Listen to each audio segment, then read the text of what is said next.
Hi, welcome again to the newsletter. We're here in Juneau, and today is day 98 of the legislative session. The main thing I wanted to talk to you about today is the crime legislation. So in last week's newsletter, I had a graph that looks like this, and we'll insert it again in the body of this newsletter.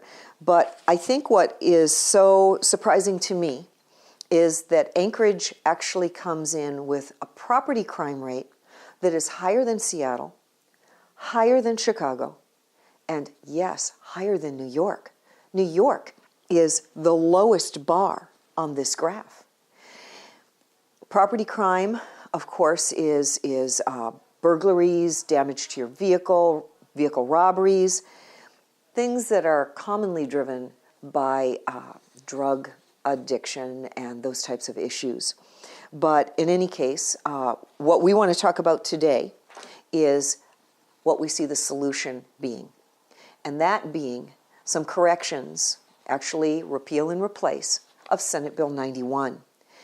We had 4 bills introduced by the governor, and I want to tell you today that the Senate majority is in alignment with the governor on these bills. They're not just important, they're not just urgent, they are the top priority of the Senate. So let me fill you in on where those are located right now. So there's a sentencing bill introduced by the governor that is going to be heard in finance on Wednesday. So it has moved through State Affairs, Judiciary, and is now in finance, its final committee, and will have its first hearing there on Wednesday. There's a bill correcting some of the pretrial details of Senate Bill 91. That bill is still in Judiciary. It should move out of Judiciary Committee later tonight. Today, by the way, is Monday.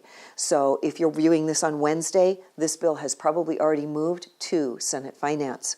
The probation bill is still in the Judiciary Committee, but should move out on Wednesday of this week to the Finance Committee. The sexual assault bill is in Finance Committee already.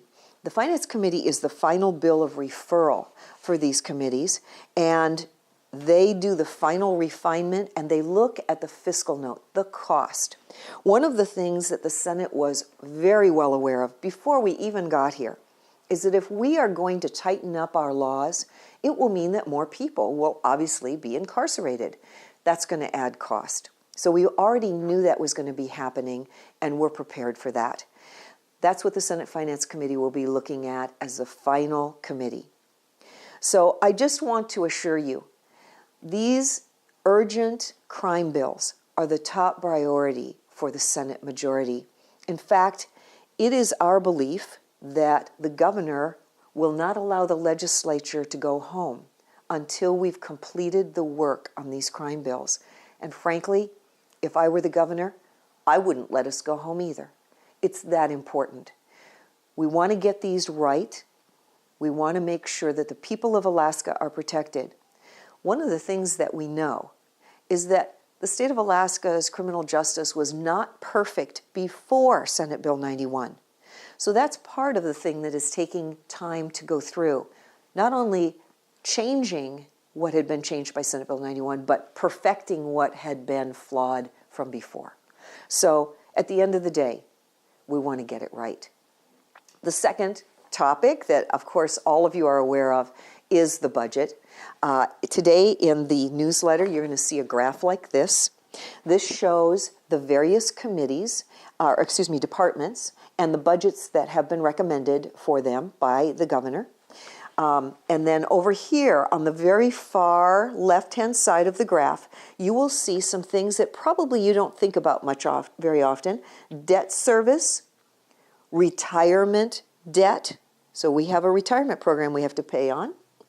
Fund capitalization, and the capital budget. So you're going to see how those appropriations compare to all of our departments. Then you're going to see health and human services, and you're going to see the education budgets. So those are the 2 tallest department budgets, but you're going to see this really, really high budget right there, that really, really high bar. That's the cost of a $3,000 per man, woman, and child dividend. The final bar, the furthest over to the right here, that's the size of the appropriation for last year's permanent fund dividend, which was about $1,600. So this will give you some idea of the issues that the Senate has been working on.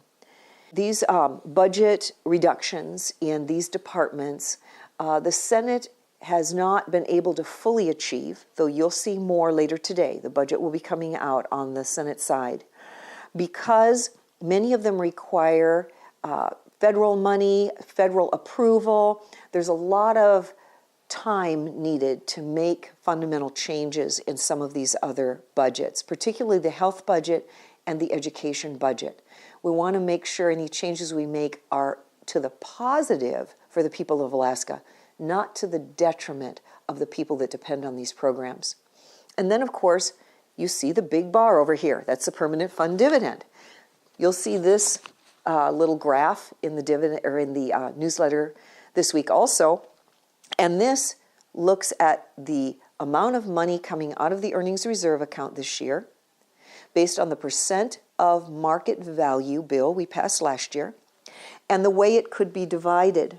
So if we took the money coming out of the earnings reserve this year and divided it 50% for government, 50% for citizens in the form of a permanent fund dividend, it would equate to approximately $2,300 dividend.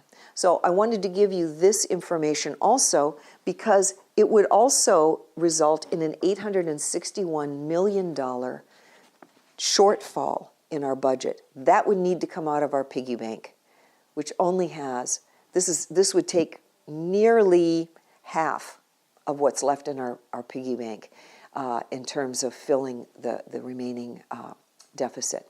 So again, just information for you so that you are fully informed and have the same information that the legislature is looking at, that the Senate is looking at. So thanks for watching. I hope the newsletter is helpful to you today, and we'll see you again next week.